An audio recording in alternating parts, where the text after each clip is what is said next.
प्रिय मित्रों, बहुत समय पहले की बात है। काशी नगरी में संत शिरोमणि रविदास जी का निवास था। वे एक साधारण जूता बनाने वाले थे, लेकिन उनकी साधना, करुणा और भक्ति इतनी गहरी थी कि लोग उन्हें भगवान का साक्षात रूप मानते थे। संत गुरु रविदास की झोपड़ी शहर के कोलाहल से दूर एक शांत जंगल के किनारे पर थी। वहां दिन रात भजन, साधना और सेवा का वातावरण बना रहता था। प्रिय मित्रों, संत रविदास के जीवन का एक ही उद्देश्य था, सब प्राणियों में एक ही आत्मा का दर्शन करना। उनके लिए न कोई छोटा था, न बड़ा, न कोई मानव, न पशु। सब कुछ उनके लिए एक ही प्रभु का रूप था।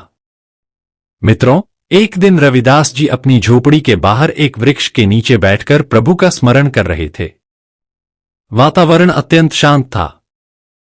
मंद मंद हवा बह रही थी और वृक्षों के पत्ते धीमे धीमे हिल रहे थे। अचानक जंगल की ओर से एक अजीब सी भगदड़ की आवाज आई। चिड़िया फड़फड़ाकर उड़ने लगीं, झाड़ियां हिलने लगीं और तभी रविदास जी ने देखा एक सुंदर, भोली भाली हिरनी अत्यंत भयभीत होकर उनकी ओर दौड़ी चली आ रही थी। उसकी सांसें तेज चल रही थीं। उसकी आंखों में डर और आशंका के आंसू भरे थे। उसके सुंदर शरीर पर कांटों के घाव थे और वह पूरी शक्ति से भागती हुई संत रविदास के चरणों में गिर पड़ी। हिरनी कांप रही थी। वह संत रविदास के वस्त्रों में अपना मुंह छिपाने लगी, जैसे वह जानती हो कि यहां उसे सुरक्षा मिलेगी। प्रिय मित्रों, रविदास जी ने बड़े स्नेह से उसके सिर पर हाथ फेरा। डर मत वत्स, उन्होंने कोमल स्वर में कहा, तू अब सुरक्षित है। हिरनी संत के चरणों में शांति से लेट गई, मानो उसे अपनी मां की गोद मिल गई हो। मित्रों, कुछ ही क्षणों में 3-4 शिकारी अपने धनुष बाण लिए वहां पहुंच गए। उनके चेहरों पर शिकारी की क्रूरता थी और उनकी आंखें शिकार के लोभ से चमक रही थीं। उन्होंने संत रविदास को देखा और हिरनी को उनके चरणों में छिपा पाया। शिकारी ने कड़क आवाज में कहा, हे साधु, यह हमारा शिकार है, इसे हमारे हवाले कर दो। हम सुबह से इसे पीछा कर रहे हैं।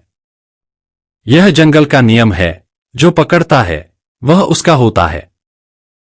प्रिय मित्रों, रविदास जी शांत भाव से बोले, यह हिरनी भयभीत होकर मेरे शरण में आई है। जो प्राणी डर कर शरण में आए, उसकी रक्षा करना मेरा धर्म है। शिकारी क्रोधित हो गए। लेकिन यह हमारी भोजन की व्यवस्था है, एक शिकारी चिल्लाया, हमने बहुत प्रयास किया है।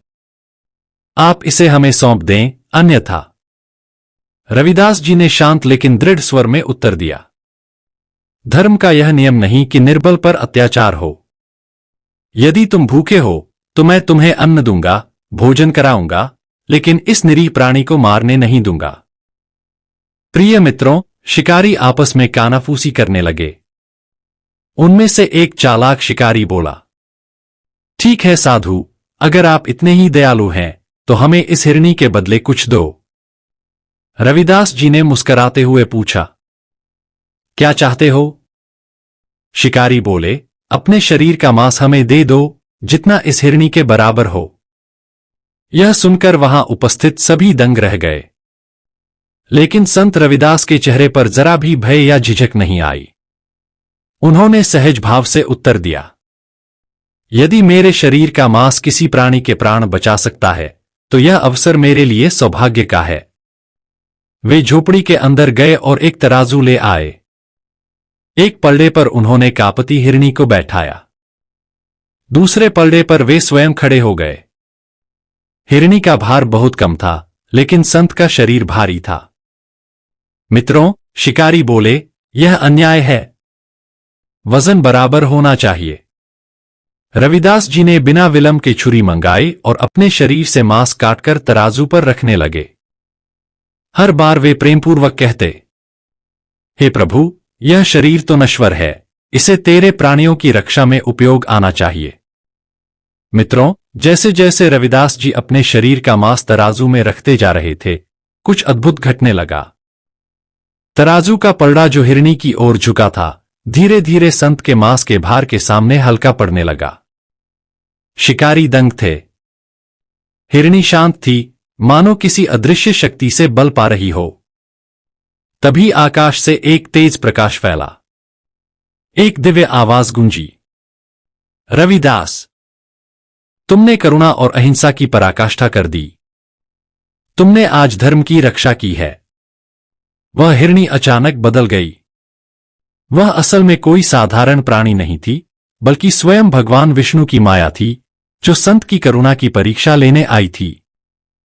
हिरणी एक दिव्य रूप में बदल गई और रविदास जी को प्रणाम कर बोली, हे संत श्रेष्ठ, आपने प्रेम और दया का जो उदाहरण दिया है वह युगों युगों तक लोगों को प्रेरित करेगा। शिकारी भी इस चमत्कार को देखकर भयभीत और लज्जित हो गए। प्रिय मित्रों, उन्होंने अपने धनुष बाण वहीं फेंक दिए और संत रविदास के चरणों में गिर पड़े।